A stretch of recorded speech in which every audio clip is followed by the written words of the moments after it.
دیکارت کو رینے ڈیکارت جو کہ ایک فرانسیسوی فلسفی ہے 17ویں صدی کا، اس کو فلسفہ جدید کا بانی کہا جاتا ہے، اور میرے خیال میں وہ اس کا مستحق بھی ہے۔ اس لیے ہم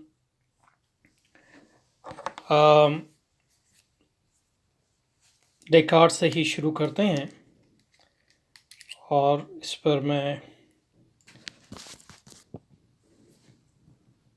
کافی سارے ویڈیو بنانے کی کوشش کروں گا، اور یہ کوشش کروں گا کہ ویڈیو مختصر ہوں تاکہ ہر ویڈیو کا جو نقطہ نظر ہے اس کو سمجھنے میں آسانی ہو۔ تو رینے ڈیکارت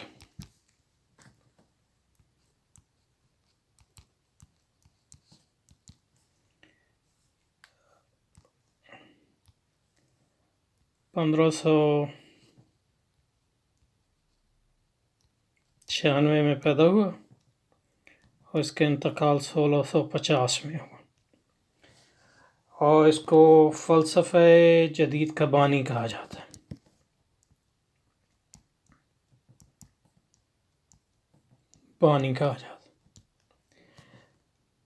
تو 3 چیزیں اس میں ملحوظ خاطر رہیں کہ فلسفہ جدید اور بانی۔ تو اس تعارف میں ان 3 چیزوں پہ زور دینے کی کوشش کروں۔ اب یہ ہے کہ فلسفہ تو ہمیں قرون وسطی میں بھی ملتا ہے، قدیم تہذیبوں میں، یونانی تہذیب میں فلسفہ میں ملتا ہے، پھر عربوں کے ہاں میں فلسفہ ملتا ہے، ایرانی اور ہندوؤں کے ہاں بھی ملتا ہے۔ تو فلسفہ تو ہر تہذیب میں ہے، لیکن فلسفے کا تصور بدلتا رہتا ہے۔ تو پہلی بات یہ ہے کہ دیکارت کا تصور فلسفہ کیا ہے، یہ سمجھنے کی کوشش کریں گے۔ دوسری بات یہ ہے کہ جدید، جہاں تک جدید کا تعلق ہے،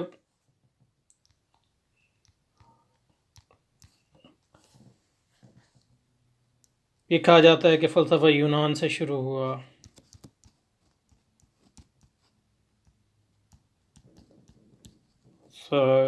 ان کے بڑے فلسفے میں سقراط اور اس کے 2 شاگرد ہیں جناب ارسطو، ان کے بارے میں بھی کبھی پڑھیں گے انشاءاللہ، اور افلاطون، اور اس سے پہلے کچھ لوگ گزرے جن کو ماقبل سقراطی فلسفی کہا جاتا ہے، جیسا کہ ہیراکلیٹس مثلاً۔ تو یونانیوں کے بارے میں بھی یہ دعویٰ کیا جاتا ہے کہ فلسفہ ان سے شروع ہوا، لیکن یونانی فلسفے کو جدید فلسفہ تو نہیں کہا جاتا۔ اس کی وجہ یہ ہے کہ دیکارت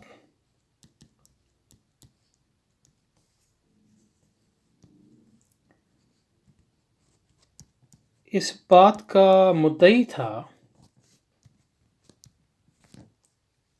کہ وہ فلسفے کو بالکل ایک نئی اور جداگانہ انداز میں اثر نو اور بغیر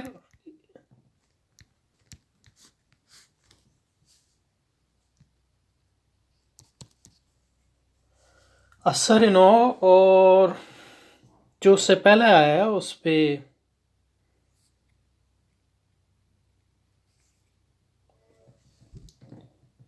بغیر تکیہ کیے بغیر جو ہے ایک نیا فلسفہ ایجاد کرنا چاہتا ہے۔ تو ان معنوں میں وہ اس بات کا مدعی تھا، ادعا یہ ادعا ہمیں نہیں ملتا یونانیوں کے ہاں کہ وہ ایک نئی چیز شروع کر رہے ہیں.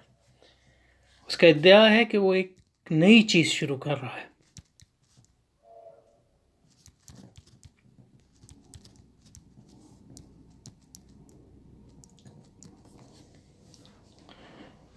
اور جو اس سے پہلے آیا ہے دور گزرا ہے قرون وسطی کا فلسفہ، اس پر تکیہ کیے بغیر، انحصار کیے بغیر صفر سے شروع کرے گا. یہ اس کا ادعا ہے، اس کا دعویٰ ہے. یہ دعویٰ ہمیں اور کہیں نہیں ملتا جہاں تک ہمارا علم ہے. اس لحاظ سے ہم کہہ سکتے ہیں کہ یہ ایک جدیدیت فلسفے میں جدیدیت کا بانی ہے. اور بانی ان معنوں میں ہے کہ اس نے ادعا کیا ہے، اس کی بنیاد رکھی ہے. اور جدید فلسفے میں اس کو زیادہ تر لوگ یہ مانتے ہیں کہ دیکارٹ سے شروع ہوا ہے، ان معنوں میں کہ دیکارٹ کا جو کام ہے وہ فلسفہ جدید کی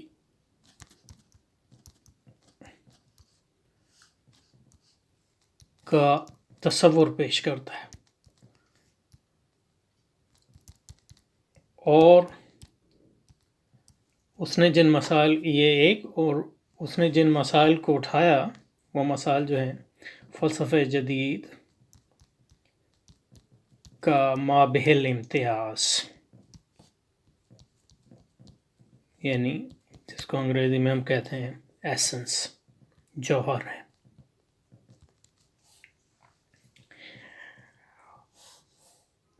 اور انہی معنوں میں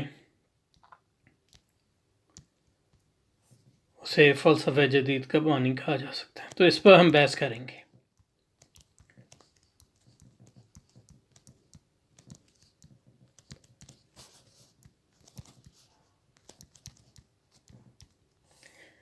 لیکن یہ اس کا دعویٰ ہے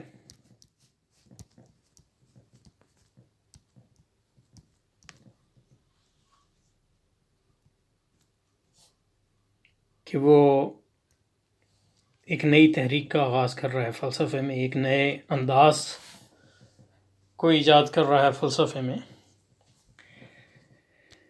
لیکن 16ویں صدی میں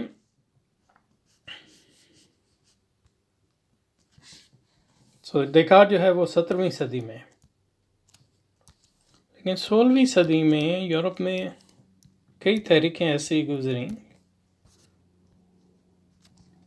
کئی تحریکیں ایسی چلیں جنہوں نے اس بات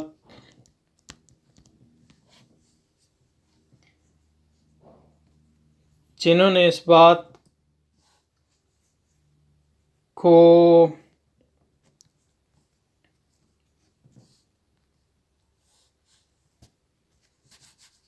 جنہوں نے دیکارٹ کے فلسفے کے لیے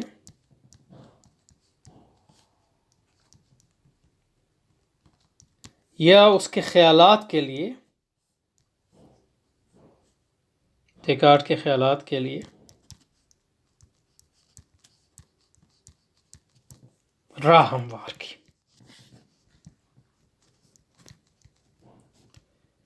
ان معنوں میں ہم کہہ سکتے ہیں کہ دیکارٹ گو کہ اس کا دعویٰ یہ ہے کہ وہ صفر سے شروع کر رہا ہے.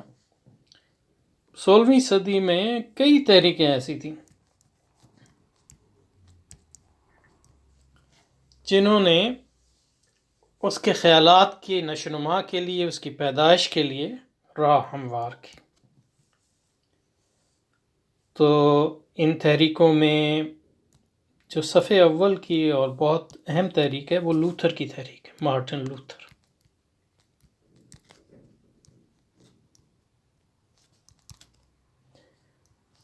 یہ پروٹیسٹنٹزم کا بانی کہا جاتا ہے عیسائیت میں.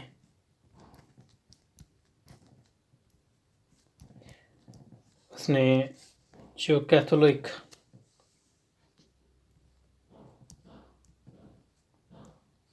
چرچ تھا اس کے خلاف بغاوت کی. اور اس کا تعلق جرمنی سے تھا، اور یہ ڈیکارٹ سے پہلے تھا. تو یہ 15ویں صدی میں پیدا ہوا اور 16ویں صدی میں اس کا انتقال ہوا. تو ڈیکارٹ کوئی مذہبی رہنما نہیں ہے، لوتھر مذہبی رہنما تھا، لیکن لوتھر کے کئی خیالات ایسے تھے جن کا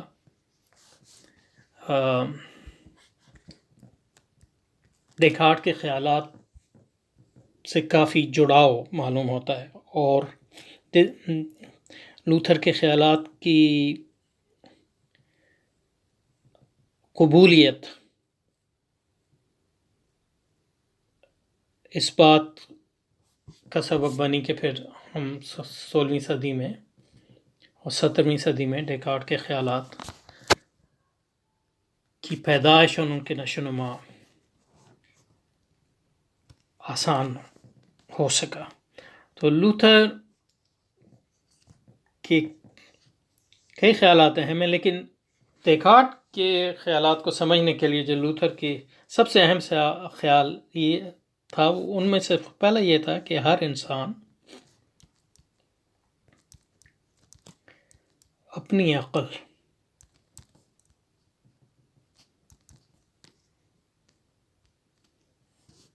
پر بھروسہ کر سکتے ہیں. تو وہ یہ کہتا ہے کہ عیسائی علماء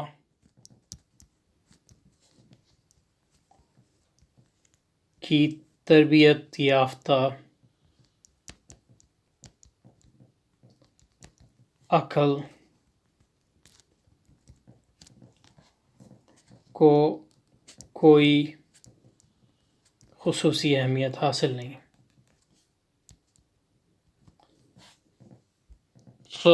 جو عیسائی جامعات کے فارغ شدہ علماء جو مختلف علوم کے ماہر تھے، فلسفے کے، کلام کے، زبانوں کے، ان کی کوئی خصوصی اہمیت نہیں ہے، بلکہ یہ کہ ہر انسان، ہر عیسائی، وہ انسان سے اس کی مراد عیسائی ہے، اپنی عقل پر بھروسہ کر سکتا ہے. کس بارے میں بھروسہ کر سکتا ہے؟ کیونکہ وہ مذہبی رہنما ہے، تو وہ اس کا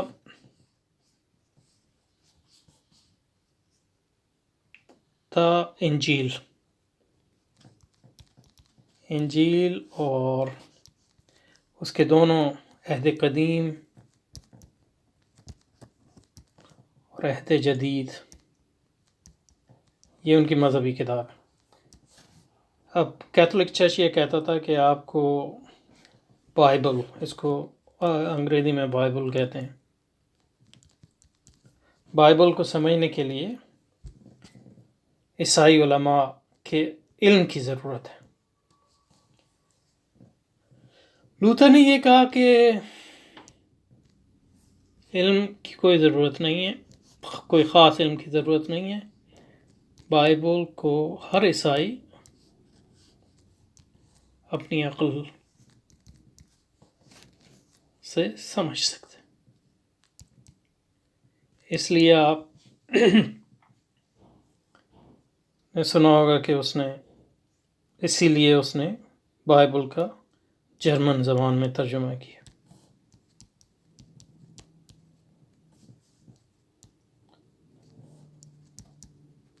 تاکہ ہر عیسائی جو ہے وہ خود بائبل سمجھ سکے. اور یہ ایک پوری تحریک تھی، پروٹیسٹنٹزم اس کا نام ہے، جیسے جرمنی میں نہیں تھی بلکہ دوسرے یورپی ممالک میں تھی. اور ایک آدمی تھا برطانیہ میں، اس کا نام ٹنڈل ہے، اس نے اس کا انگریزی میں ترجمہ کیا.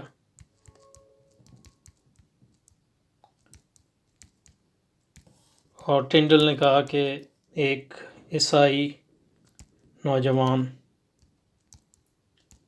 جو ہل چلاتا ہے زمین میں، یعنی کسان ہے، کوئی خاص علم نہیں ہے، وہ بائبل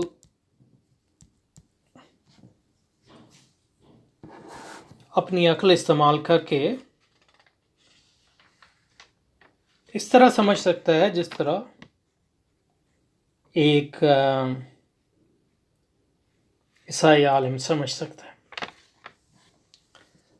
یہ جو ہے پہلی بات جو لوتھر نے کی یہ ہے کہ عقل، ہر انسان جو ہے اپنی عقل، ذاتی عقل، غیر تربیت یافتہ عقل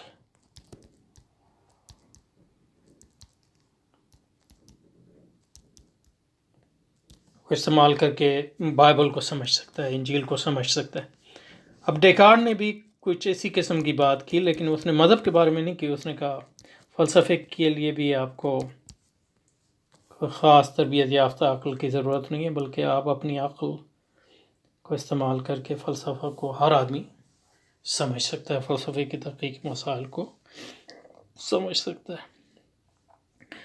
دوسری بات جو لوتھر اور ڈیکارڈ میں مماثل ہمیں نظر آتی ہے وہ کہ لوتھر نے جو ہے اداروں اور روایات کے خلاف بغاوت کی۔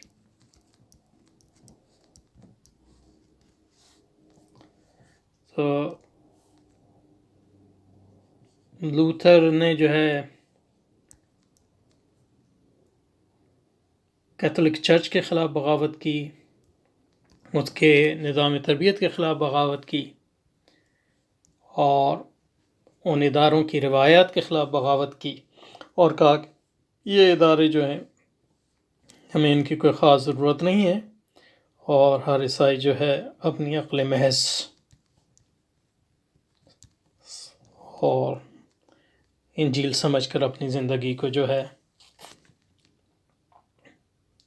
سیدھے راہ پہ لگا سکتا ہے۔ اس کے لیے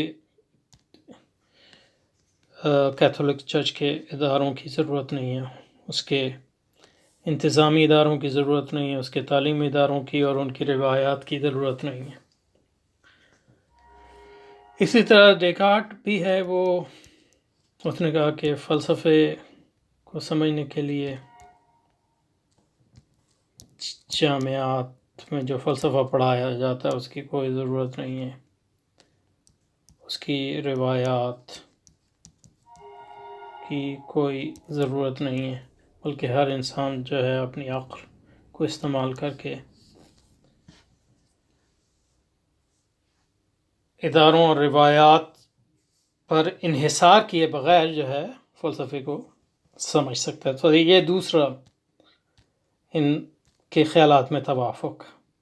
حالانکہ اس میں فرق یہ ہے کہ لوتھر جو ہے وہ خود عیسائی اداروں کا تربیت یافتہ تھا، وہ ایک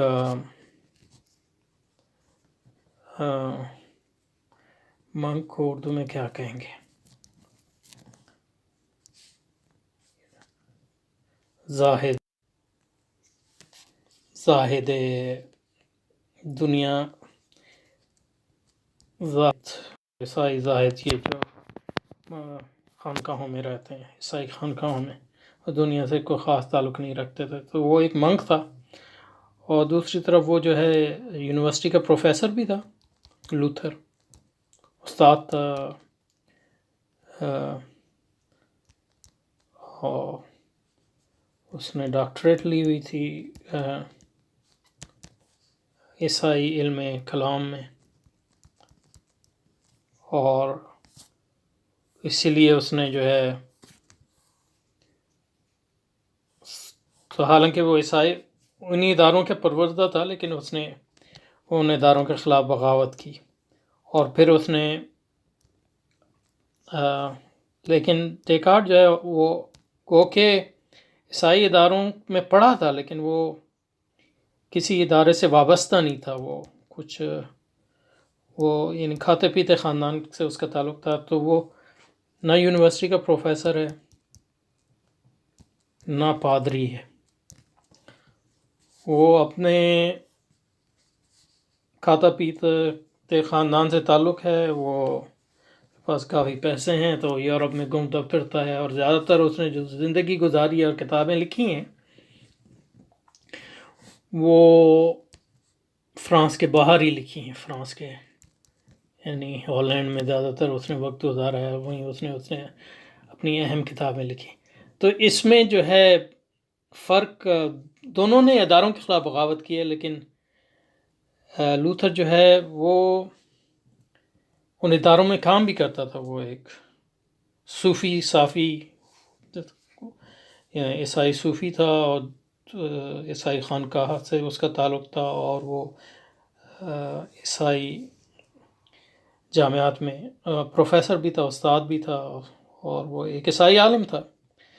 دوسری طرف ڈیکارٹ جو ہے وہ فلسفی، اس نے فلسفہ پڑھا، اس نے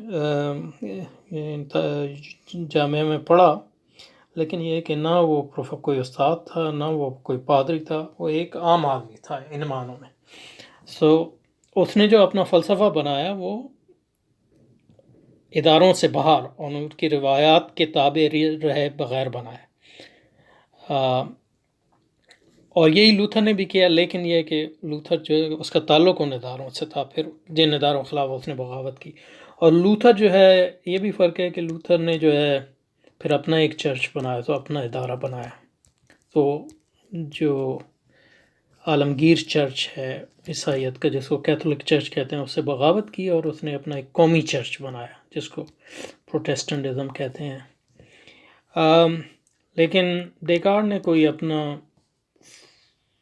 فلسفے کا ادارہ ان معنوں میں نہیں کھولا، اس نے کتابیں لکھی، اور پھر اس کے اثر سے جو ہے انہی جامعات میں، جن جامعات میں عیسائی فلسفہ پڑھایا جاتا تھا، جدید فلسفہ پڑھایا جانے لگا 17ویں 18ویں 19ویں صدی میں، اور آج تک وہ چلا آ رہا ہے، لیکن اس نے خود جو ہے کوئی ادارہ ان معنوں میں نہیں کھولا۔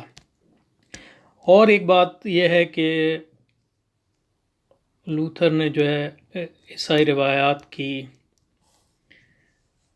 خلاف بغاوت کی، اور ڈیکارٹ نے جو ہے فلسفے کی روایات کے خلاف بغاوت کی، روایتی فلسفے کے خلاف بغاوت کی، اور اس بغاوت کا ایک اثر تھا گو کہ دونوں جو ہے لاطینی زبان کے ماہر تھے، اور ان لاطینی زبانوں میں کتابیں بھی لکھی تھیں، اور لاطینی زبان جو ہے ان معنوں میں عیسائیت کی جو ہے سرکاری زبان تھی، لیکن لوتھر نے جو ہے جرمن زبان میں بائبل کا ترجمہ کیا۔ اسی طرح ڈیکارٹ نے گو کہ لاطینی زبانوں میں بھی کتابیں لکھی ہیں، لیکن اس نے اپنی کئی مقبول عام کتابیں جو ہیں فرانسیسوی زبان میں لکھی، اور اس سے اثر یہ ہوا کہ عام آدمی کا جو ہے بائبل تک رسائی حاصل ہوئی، اور یہاں جو ہے عام آدمی کو نئے فلسفے تک رسائی حاصل ہوئی۔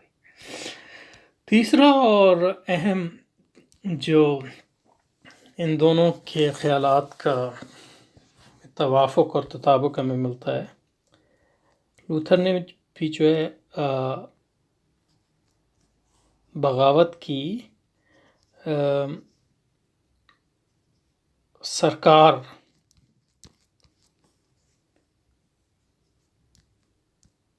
کے خلاف ان معنوں میں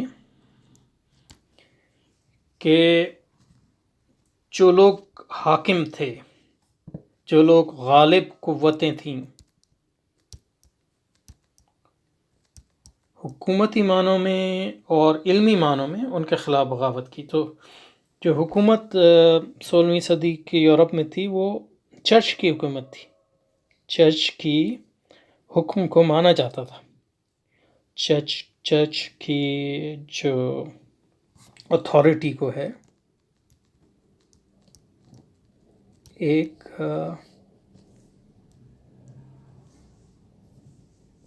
قانونی اور جائز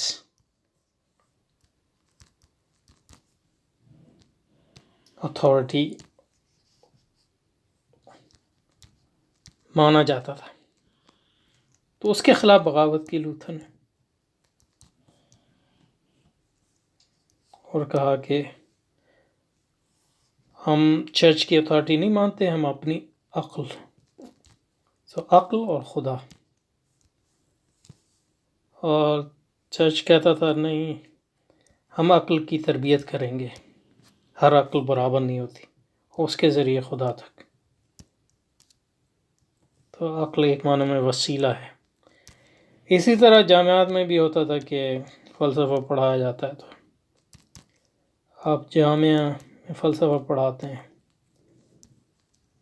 تو آپ کی عقل کو تربیت دی جاتی ہے. اور آپ کے سازوں میں ارسطو کو پڑھایا جاتا ہے. پھر عیسائیوں کے اپنے فلسفی تھے جیسے اکوائنس.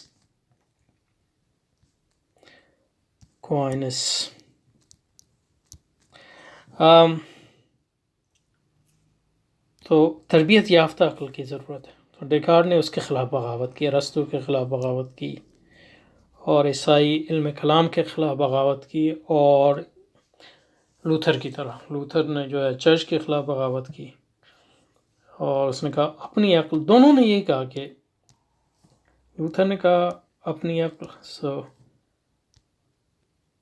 عقل، یہ عیسائی عقل، فلسفی عقل جو ارسطو اور عیسائی فلسفیوں کی تربیت یافتہ تھی، اس کو دونوں نے رد کیا اور کہا کہ یہ عقل محض، یعنی ہر آدمی اپنی عقل کو استعمال کر کے اثر نو جو ہے فلسفے کی تعبیر کر سکتا ہے. تو کہنے کا مقصد یہ ہے کہ کہ ڈیکارٹ نے یہ دعویٰ کیا کہ وہ ایک بانی ہے جدید فلسفے کا، اور فلسفے کے اصول جو ہے وہ اثر نو، بغیر کسی روایت پر دار مدار کیے وہ اثر نو اس کی تعمیر کرے گا. لیکن حقیقت یہ ہے کہ 16ویں صدی میں لوتھر اور اس جیسے دوسرے لوگوں نے جو خیالات پیش کیے تھے، اگر وہ خیالات مقبولیت حاصل نہ کرتے تو ہمیں جو ہے ڈیکارٹ کے فلسفے کی جو ہے وہ بنیاد جو ہے اور اس کی مقبولیت ناممکن تھی. بنیاد ہی ناممکن تھی، کیونکہ وہ کہاں سے وہ ساری بات. اس کا دعویٰ تو یہ ہے کہ اس نے جو ہے تنہا نئے فلسفے کی بنیاد ڈالی ہے. لیکن یہ ہے کہ حقیقت یہ ہے کہ 16ویں صدی میں لوتھر اور اس کے علاوہ بھی کئی لوگ ہیں، جیسے فرانس میں مونٹین،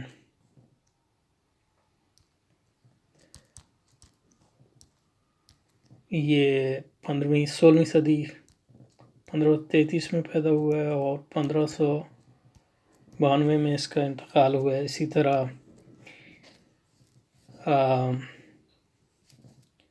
برطانیہ میں بیکن، فرانسس بیکن، اس کا 1561 میں یہ پیدا ہوا اور 1626 میں انتقال ہوا. تو یہ ڈیکارٹ کا ہم اثر تو نہیں ہے، لیکن اس کچھ وقت جو ہے ان کا، یعنی اس کا کچھ وقت جو ہے ان کا اوور لیپ کرتا ہے. اسی طرح گیلیلیو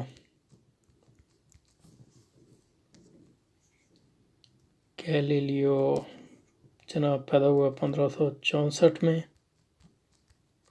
اور اس کا انتقال ہوا 1642 میں. تو وہ اس کا اور ڈیکارٹ کا جو ہم اثر تو نہیں کہہ سکتے کیونکہ وہ گیلیلیو سے بڑا ہے، لیکن کچھ عرصہ جو ہے اوور لیپ کرتا ہے. تو کہنے کا مقصد یہ ہے کہ ان لوگوں کے جو خیالات تھے انہوں نے ڈیکارٹ کے خیالات کے لیے راہ ہموار کی،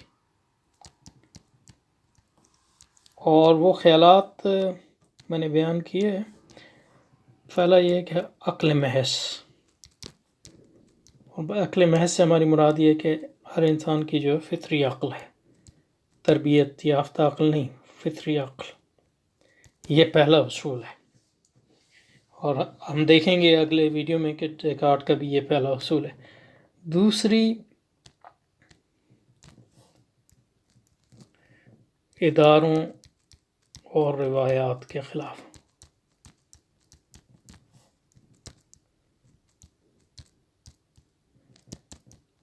اگر ادارے قائم ہوں تو آپ اثر نو سے کوئی چیز شروع نہیں کر سکتے، اور اگر کریں گے بھی تو وہ ان اداروں کی روایات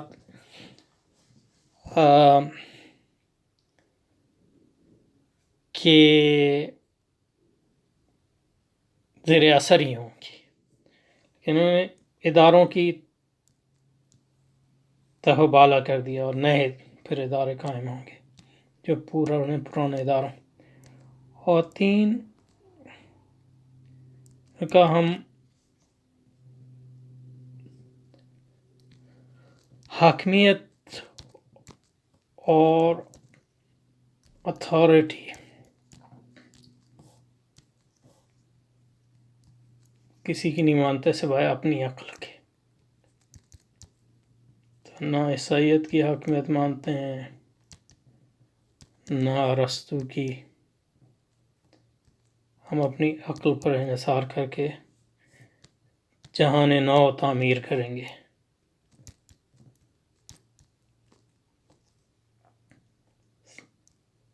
بالکل بنیادوں سے۔ تو یہ جو ہے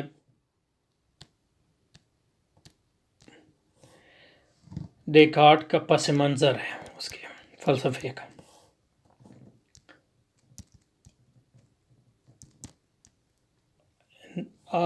اب جو ہے اگلے ویڈیو میں ڈیکارٹ کے اپنے خیالات جو ہیں بارے میں وہ بیان کروں۔